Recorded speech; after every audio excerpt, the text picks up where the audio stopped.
I'm going to derive the Rayleigh equation, which is essentially writing down mass balances for single stage batch distillation. So let's look at the notation. We have a still, and the still is where we start out. We charge with a certain composition. So W will indicate the number of moles, and XW is the mole fraction at any given time. Now in the vapor phase, we're going to call this mole fraction for the vapor phase YD, where D is standing for distillate. So coming out is a flow rate, a molar flow rate, and it's a liquid. It's going to have a mole fraction which is the same as the mole fraction of the vapor that's in equilibrium with the liquid and the still.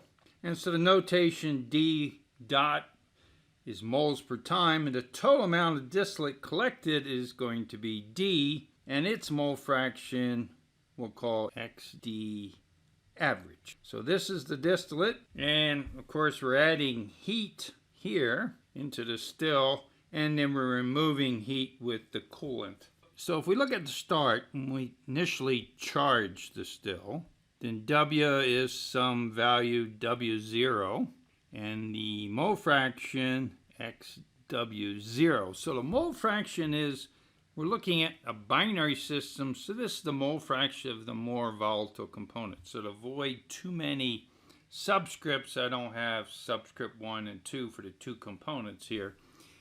And so we just want to remember this is just the mole fraction for the more volatile component. So if I were to do an overall mass balance, and so this is overall mass balance, the change in W, total moles within the still, as a function of time, is going to be the rate that we remove the liquid, the distillate. So this, of course, D dot is a function of time, and W is a function of time. Well, this is the balance overall. We also can do a balance, a mass balance, and that's on, we're going to do it on the more volatile component. We don't get additional information from the other component in the binary mixture because we've done an overall balance. So here we're looking at the number of moles of the more volatile components. So that's the total moles times the mole fraction. We're looking at how that changes with time. Well, here's the distillate rate and the mole fraction. And this has a minus sign because the derivative on the left side is going to be negative. Right side, we're removing the distillate. I could also have written this as X distillate, right? This vapor here that gets condensed, becomes liquid, has the same mole fraction.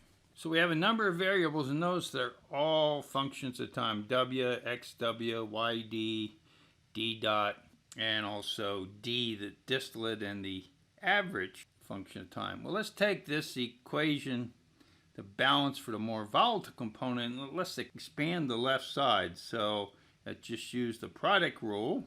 So that's the first term, and then the second term, and the right side has not changed.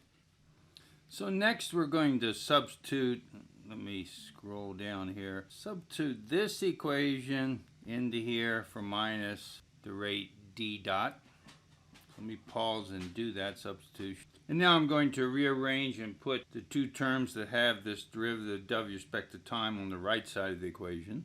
And then next I'm going to rearrange, put the terms with W on the right side, the terms with the mole fractions on the left side. So we've now eliminated the differential in T, and we can now integrate this equation from the starting number of moles in the still to the number of moles at a later time T, and the starting mole fraction in the still to the mole fraction at the same later time.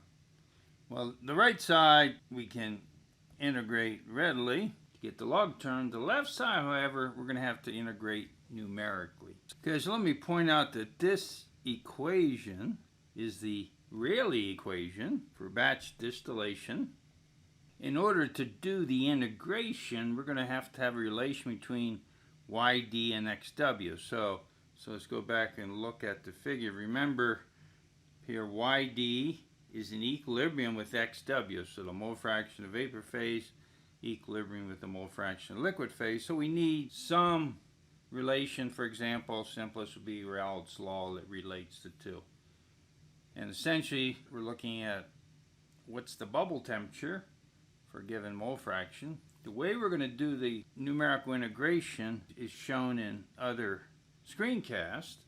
For the exact case of Raoult's law, as the distillation proceeds, the temperature is going to increase.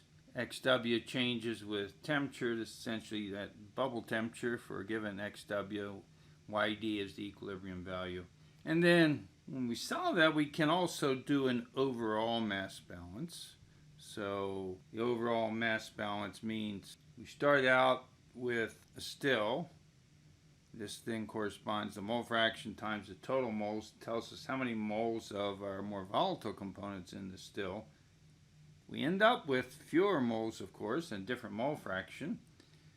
And what's not in the still at the end is what evaporated. And XD average is everything we collect. And of course, we can rearrange this to calculate XD average from this overall mass balance, and this is the equation that we'll use in the spreadsheet to do this integration.